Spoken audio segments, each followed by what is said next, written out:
아이가 버섯을 먹지 않는다면 특유의 향과 물컹한 식감이 싫어서 먹지 않을 수 있습니다. 그럴 때는 아이가 평소에 좋아하는 식감이 어떤 것이 있는지 살펴봐 주세요.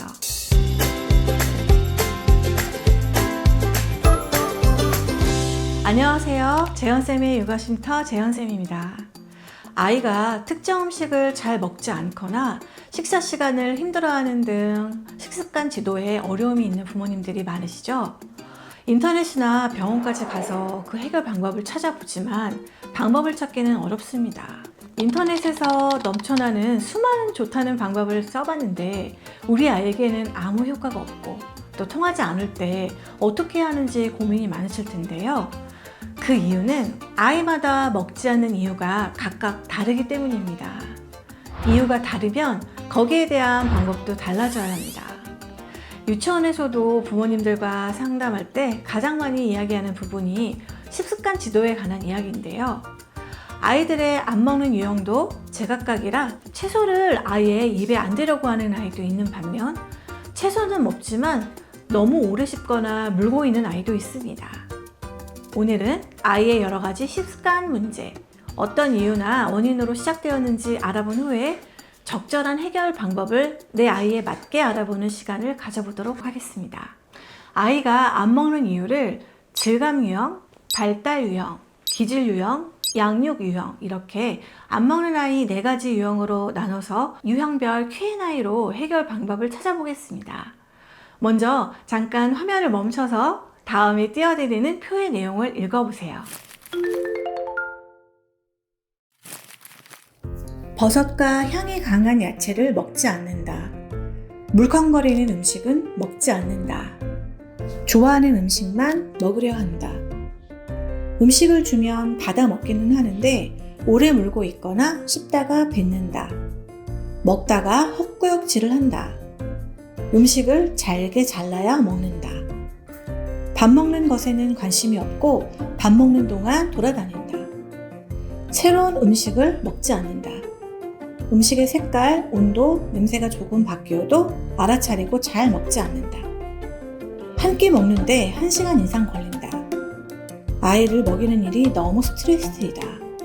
식사 시간이 일정치 않고 식사 시간마다 가족이 자주 다툰다. 질감 유형, 발달 유형, 기질 유형, 양육 유형. 네, 표를 보고 내 아이의 유형을 찾으셨나요? 이번 영상에서는 질감 유형과 발달 유형으로 결과가 나왔을 경우 그 원인과 해결 방법에 대해 이야기해 보도록 할게요. 다음 영상에서는 기질 유형과 양육 유형에 대해 다뤄보도록 하겠습니다. 첫 번째, 안 먹는 아이 유형, 질감 유형. 아삭, 물렁, 말랑, 쫄깃, 푸석, 탱탱. 이렇게 음식을 먹었을 때 느껴지는 조직감, 즉 식감은 음식의 맛을 결정하는 중요한 요소인데요. 고기도 안이 살짝 익도록 구우면 부드럽고 맛있지만 너무 오래 구우면 질겨서 맛이 없다고 느껴지듯이 식감은 음식의 맛을 결정지을 정도로 중요합니다. 특정 음식을 안 먹는다면 푸드 브릿지로 요리할 때 조리법의 변화를 주어 보세요. 푸드 브릿지란 편식하는 아이를 위해 잘 먹지 않는 식품을 다른 조리법으로 바꿔서 먹어볼 수 있도록 유도하는 방법입니다. 즉, 새로운 조리법이나 다른 방법으로 다리를 놓음으로써 호기심을 가지고 먹을 수 있게 하는 방법입니다. 아이가 버섯을 먹지 않는다면 특유의 향과 물컹한 식감이 싫어서 먹지 않을 수 있습니다. 그럴 때는 아이가 평소에 좋아하는 식감이 어떤 것이 있는지 살펴봐 주세요. 바삭바삭한 식감 또는 쫄깃쫄깃한 식감, 부드러운 식감, 이렇게 여러 가지 식감 중에서 내 자녀가 어떤 식감을 선호하는지만 알아도 아이에게 먹이는 일이 훨씬 수월해질 수 있습니다.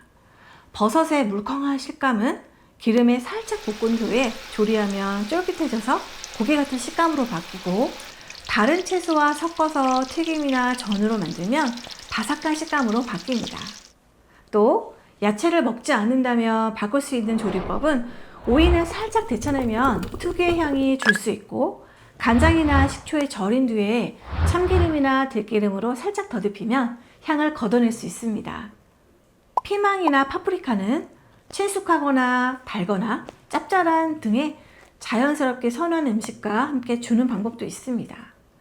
예를 들면 채소의 쓴맛을 완화해주는 짭짤한 치즈와 함께 주거나 새콤하고 달콤한 다양한 소스를 같이 뿌려서 줄 수도 있습니다. 또 딸기나 바나나 주스에 먹지 않는 채소를 넣어 갈아주거나 야채와 고기를 같이 다져서 미트볼을 만들어 줘도 좋습니다. 특히 미트볼은 빨간 소스의 색 때문에 안에 내용물이 보이지 않아서 채소를 좋아하는 아이들도 거부감 없이 먹을 수 있습니다. 이렇게 어떤 음식이 한번 받아들여지면 이를 이용해서 비슷한 색, 맛, 질감을 가진 다른 음식을 먹을 수 있도록 해서 음식의 다양성을 넓힐 수 있습니다.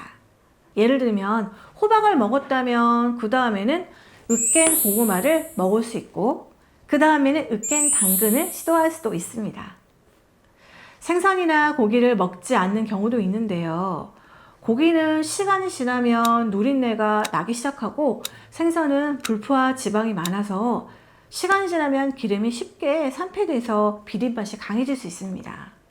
고기를 먹지 않는다면 신선한 고기를 구입해서 핏물을 제거하고 막 구워서 바로 조리를 해서 주워보세요.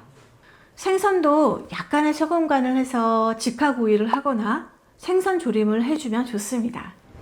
두 번째, 안 먹는 아이 유형, 발달 유형. 자녀가 5살이 되었는데도 딱딱하고 질긴 음식을 잘 못 먹을 경우 다음 사항을 체크해 보세요. 혹시 국에 자주 말아 먹었나요?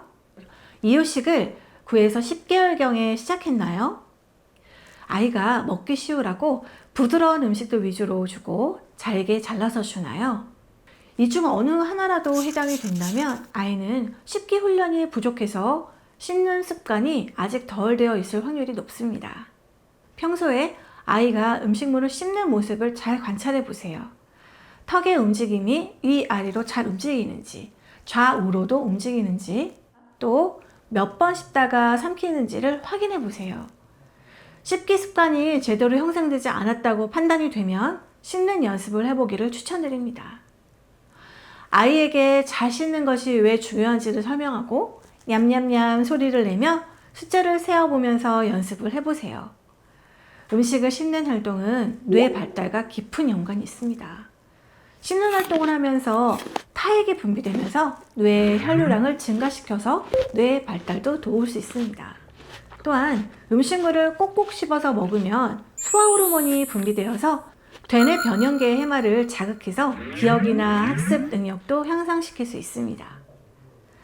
이유식 단계에서도 원령이 높아질수록 꼭 필요한 훈련은 씹는 능력을 길러주는 것이에요. 너무 늦은 시기까지 이유식이나 진밥을 제공하거나 너무 잘게 부숴 주어서 씹을 거리를 제공하지 않을 경우가 있습니다. 이렇게 되면 씹는 경험이 부족해서 치아와 턱 근육 발달에도 문제가 될 수 있으니 거름마기부터는 점차 다양한 음식들을 접하고 씹어볼 수 있도록 해주시기 바랍니다. 다음은 씹기의 방법과 씹는 훈련, 저작 훈련에 좋은 음식에 대해 소개해 드릴게요. 수직 씹기와 돌려 씹기. 6개월 정도가 되면 아이가 턱을 아래 위로 움직이면서 액체가 아닌 음식을 오물거리면서 먹을 수 있는데 이때 턱을 아래 위 수직으로 움직여주면서 먹는 형태를 수직 씹기라고 합니다. 9에서 12개월이 되면 턱이 좌우로도 움직일 수 있게 되면서 알갱이가 있는 음식을 입안에서 혀로 돌려가면서 익히듯이 씹습니다. 이렇게 턱을 상하 좌우로 움직이면서 먹는 형태를 돌려 씹기라고 합니다. 다양한 형태와 질감의 음식을 먹기 위해서는 돌려 씹기까지 완성되어야 하는데요. 12개월 이후에 수직 씹기, 돌려 씹기 등 이런 훈련들을 계속해서 18에서 24개월 정도가 되어야지 질긴 고기나 딱딱한 음식을 먹는 것이 가능해집니다.